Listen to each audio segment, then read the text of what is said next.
Hello, my name is Anna and I love trying vintage recipes. So today I'm trying a recipe for Spicy Skillet Bake from 1978. Today's recipe comes to us from the book Tofu Goes West, and I will talk more about this book a little bit later. Yes, tofu, please stick with me. Don't click away. I've heard people say they just hate tofu. You know, maybe they've had a bad experience with tofu. I personally think it's wonderful. It's inexpensive. It's a source of protein, and you can make it taste a lot of different ways. You can change the texture. I know that tofu for some people is a textural thing, but there are things you can do like freezing it, squeezing out the moisture, roasting it, etc. This book will kind of explain some of those methods, but I'm starting with something really simple where you just crumble the tofu.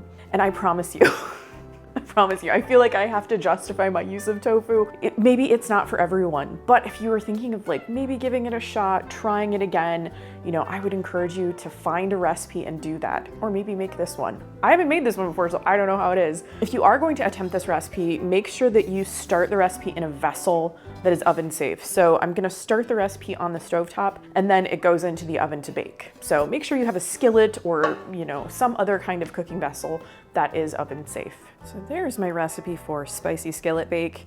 You might notice it has a lot of spices in it. Tofu has a very mild, very neutral flavor, and it will take on those flavors. So again, I'm really trying to convince people here. So this recipe starts with a couple of tablespoons of oil in my oven safe skillet. We're just gonna heat that up a little bit. And to that, I'm adding an entire chopped bell pepper. Ooh, that was a splash. I'll let that go a little too much. A chopped onion. And no, I don't like crunchy onion. Thank you for remembering. But we are gonna cook the heck out of this in the oil. So it is gonna get nice and soft, and that I can tolerate.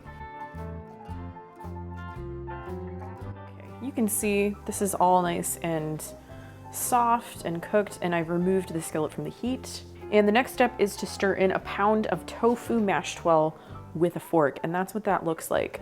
Tofu is pretty easy to work with. It typically comes in a block, or at least the kind that I buy comes in a block. It mashes very, very easily with a fork. So I just removed this from the package. I did drain off the water. It usually comes packed in water, and put it on a plate and mashed it up with a fork. It looks a little bit like feta cheese, if you have ever used that or mashed a whole block of that. I'm using firm tofu, but tofu does come in a lot of different types and textures, and you can use, you know, whatever kind you need depending on the type of dish that you are making. I actually got this tofu at Aldi for $1.59. So yeah, I said it was inexpensive and I meant it. So if you're trying to save a little money, this is something that you can definitely consider. And now I've got 8 ounces of tomato sauce.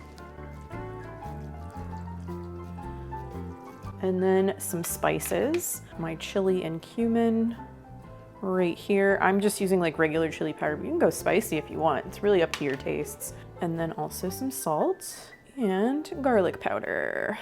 All these spices are gonna make the tofu taste really, really good. Got a few more ingredients to go. So I've got 4 eggs here, and I'm just gonna lightly beat those before I add them.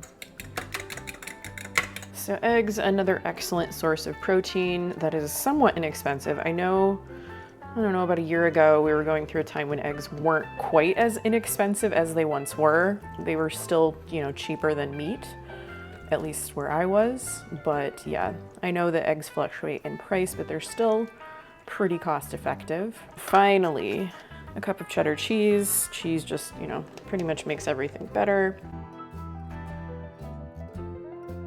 So this recipe serves 4 to 6 people, and like this is a very, you can see like it's a very large skillet full of food. This goes into a 375-degree oven for 45 minutes.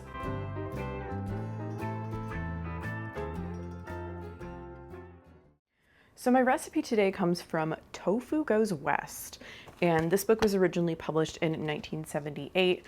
This is a copy from 1986. This is a book that I actually had in my collection a long, long time ago, and I decluttered it because once upon a time, I was really trying to like minimize the amount of stuff I had, not really taking into account the amount of joy that cookbooks bring me. I decided to destash this one, and then years later, quite a few years later actually, I was like, gosh, I wish I still had that cookbook. And I happened to find a copy at Half Price Books. Really glad to have this one in my collection again. The title Tofu Goes West does not refer to Tex-Mex cuisine or anything, like, although the recipe that I'm making today has a little bit of what you might think of as a Tex-Mex slant. It just refers to tofu becoming popular in the United States. Tofu has been a staple in like Asian countries for centuries, for a long, long time, you know, and it had been in the United States for a little while, but I don't think it really started to become popular until the 70s. You know, more people were becoming vegetarian, that kind of thing. I chose a pretty easy to follow recipe, but this book has lots of different types of things. I chose a main dish, but there's a section on like tofu desserts. There's also, and I'm very interested in this, a section called tofu breads. I've never baked with tofu. You know, most of the time I just sort of like incorporate it into a main dish, or I'll like roast it in the oven with some sauces and seasonings and things like that. But I'm pretty interested to maybe try some of these like bread recipes. So, you know, there's one here for pan-fried corn cakes. We've got a couple of different, actually several different types of waffles. There's one for cinnamon oat muffins. Kind of makes me think of those oatmeal muffins I made back in my 1950s video. Yeah, I really just have a pretty wide range of types of recipes, maybe some that you would kind of like think are outside of the realm of tofu as an ingredient. If you don't know where to find tofu, I never really thought about this. I don't know, maybe this is redundant for people, but if you want to try this recipe and you don't know where to find tofu in the store, a lot of times you'll find it in the refrigerated section. That's where I got my tofu at Aldi. I do know that they make some shelf-stable tofu products that are like in those sort of foil-lined cardboard boxes.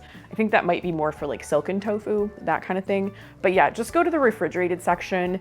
If you're in a big store, it might be in the vegetable section where you find things like vegetarian items and meat substitutes, that kind of thing. Maybe most people already know that, but I just wanted to make sure, just in case you don't. This book also has some really cute illustrations. You know how much I love cute illustrations. Doesn't that make you think of Little House on the Prairie? And I also really love this like timber kind of font. It looks like logs or something. Frozen tofu main dishes. Yeah, so there's like an entire chapter that just uses frozen tofu. There's probably some of you out there who are like, I am unsubscribing. Maybe you don't like it texturally, and I completely understand that. I actually have some texture problems with a few different foods. I mean, you've heard me talk about celery. Sometimes like certain meats and things, I have a little bit of a weird texture issue with. Tofu, I actually like because I think the texture is very consistent, which is what I like. So yeah, if you are thinking about it, there's a lot of good reasons to try a tofu recipe if you haven't before. Like I said, I mean, I don't know how many times I've already said how cost effective it is. You know, I can get tofu for under like $2 for an entire pound. I personally really enjoy it. So if you're even thinking about this book or trying one of the recipes or trying the recipe that I'm sharing today, I highly encourage you to do so. Wow. I cannot tell you how good this smelled while it was baking. Just all of those spices and seasonings and the cheese and everything. This is kind of like, it's basically a frittata. It's like that consistency. So I probably could like unplate this onto a big platter. I'm not gonna do that. I think I'm gonna cut it into wedges. Yeah, my wedges are not evenly sized. Oh, yes. You can take a look at that cross section while I get a fork. Oh, it smells so good. Okay, I'm really excited to try this.